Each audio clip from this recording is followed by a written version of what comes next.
श्री राधे राधे। स्वागत है आपका प्रेरणादायक कहानियां और सुविचार में। मेरी आज की कहानी मन के हारे हार है, मन के जीते जीत। मन में अगर हम ठान लें तो असंभव भी संभव है, और मन से ही हार गए तो संभव काम भी असंभव हो जाता है। आइए सुनते हैं मित्रों एक छोटी सी कहानी। एक बार एक राज्य में पड़ोसी राज्य ने अचानक से हमला कर दिया। राजा बहुत घबराया हुआ था, क्योंकि राजा के पास बहुत कम सैनिक थे और राज्य भी छोटा था। पड़ोस वाला राज्य बहुत बड़ा राज्य था और उसके सैनिक भी बहुत ज्यादा थे। कुछ पलों के लिए तो राजा बहुत घबराया, पर राजा ने सोचा कि ऐसे हिम्मत हार जाऊंगा तो कैसे काम चलेगा। राजा ने अपने सैनिकों को बुलाया और कहा, पड़ोसी राज्य ने हम पे हमला किया हुआ है। राज्य को बचाना हमारा धर्म है। राज्य में राज्यवासी हैं, छोटे छोटे बच्चे हैं, महिलाएं हैं, सबका उत्तरदायित्व हम पे है और उन सब की सुरक्षा का जिम्मा हमारा है। सैनिक बहुत घबराए और उन्होंने युद्ध करने से साफ इनकार कर दिया कि महाराज, हम युद्ध नहीं लड़ेंगे। पड़ोसी राज्य बहुत बड़ा है और वहां के सैनिक अत्यधिक हैं। हम तो युद्ध के पहले दिन ही सारे मारे जाएंगे। जब सैनिकों ने और सेनापति ने साफ मना कर दिया तो राजा ने विचार किया कि मैं अपने राज्य की प्रजा को ऐसे तो नहीं छोड़ सकता। एक राज्य का राजा तो भगवान समान होता है और प्रजा उसकी पालक। मैं अपने प्रजा को ऐसे ही मरने के लिए नहीं छोड़ सकता हूं। तभी वहां से एक साधु गुजर रहे थे। राजा को चिंता में देखकर साधु ने पूछा, क्या बात है राजा, इतने उदास क्यों हो और इतने चिंतित और परेशान क्यों हो? राजा ने अपनी सारी बात साधु को बताई और राजा ने साधु से प्रश्न किया, साधु महाराज, क्या आप युद्ध तक मेरे सेनापति बन सकते हैं? थोड़ी देर के लिए साधु रुके और उन्होंने राजा को तुरंत हामी भरी। क्यों नहीं महाराज, मैं भी इसी राज्य के मंदिर में रहता हूँ। मेरा ये परम कर्तव्य है कि मैं आपके साथ खड़ा रहूं। यही बात सैनिक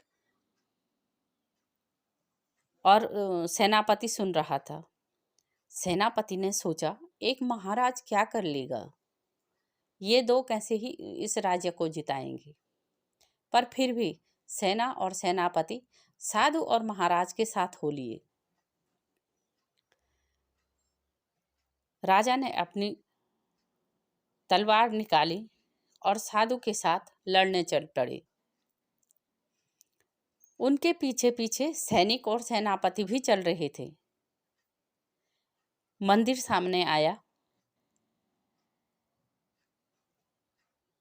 महाराज ने राजा को कहा, महाराज, आप थोड़ा आगे चलिए, मैं मंदिर में भगवान जी को प्रणाम करके आता हूँ और उनसे आशीर्वाद लेकर आता हूँ।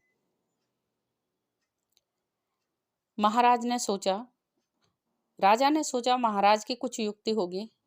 वो अलग बैठ गए दूर किनारे। सेनापति और सैनिक भी आए और साधु के साथ मंदिर में चले गए। तो सेनापति को साधु ने कहा, सेनापति, युद्ध करने से पहले ही हार हम नहीं मान सकते हैं। मेरे पास एक सिक्का है। ईश्वर के सामने इस सिक्के को उछालते हैं और सीधा हिस्सा आया तो हम युद्ध लड़ेंगे, और सीधा हिस्सा नहीं आया तो हम युद्ध नहीं लड़ेंगे। सेनापति और सैनिकों ने हामी भर ली। सब ने आंख बंद कर भगवान के सामने हाथ जोड़कर बैठ गई। थोड़ी देर बाद आंख खोली और साधु बाबा ने सेनापति और सैनिकों से कहा, मैं सिक्का उछाल रहा हूं, तुम भी देखो। साधु महाराज ने सिक्का उछाला तो सीधा सिक्का आया, और साधु ने सेनापति और सैनिकों से कहा कि ये ईश्वर की ही मर्जी है कि हम युद्ध लड़ें और युद्ध में जीतें। अब हमारी जीत पक्की है। सेनापति और सैनिक उत्साह से भर गए और उन्होंने साधु बाबा को कहा, आप मंदिर में हमारे लिए प्रार्थना कीजिए और हम राजा के साथ युद्ध लड़ेंगे और विजयी होकर आएंगे। साधु महाराज ने कहा, ठीक है, मैं तब तक पूजा करूंगा, तुम युद्ध लड़ो।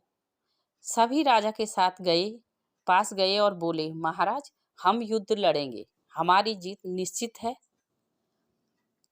आप उतने ही उत्साह से युद्ध लड़िए और हम सब आपके साथ हैं।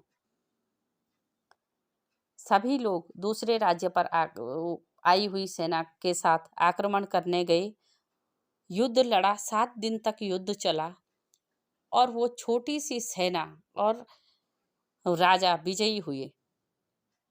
सब में उत्साह था कि जीतना हमने है। सबके मनों में ये भाव था कि ईश्वर का आदेश है और सिक्के का सीधा हिस्सा आया तो जीत हमारी पक्की है। जब वापस युद्ध जीत कर मंदिर में आई तो साधु बाबा वहीं प्रार्थना करते हुए मिले। राजा, सेनापति और सैनिकों ने साधु जी को प्रणाम किया और कहा, आपके आशीर्वाद से और ईश्वर के आशीर्वाद से हम युद्ध जीत गए हैं। साधु ने कहा, सेनापति और सैनिकों, सिक्के का दूसरा पहलू भी देख लो। उन्होंने सिक्का दिखाया तो सिक्के के दोनों तरफ ही सीधा था। तो साधु बाबा ने उन सभी को समझाया कि हमारे मन से ही हार जीत का फैसला होता है। इसलिए कहते हैं, मन के हारे हार है, मन के जीते जीत। कहानी अच्छी लगी तो लाइक, शेयर और सब्सक्राइब जरूर करें। श्री राधे राधे।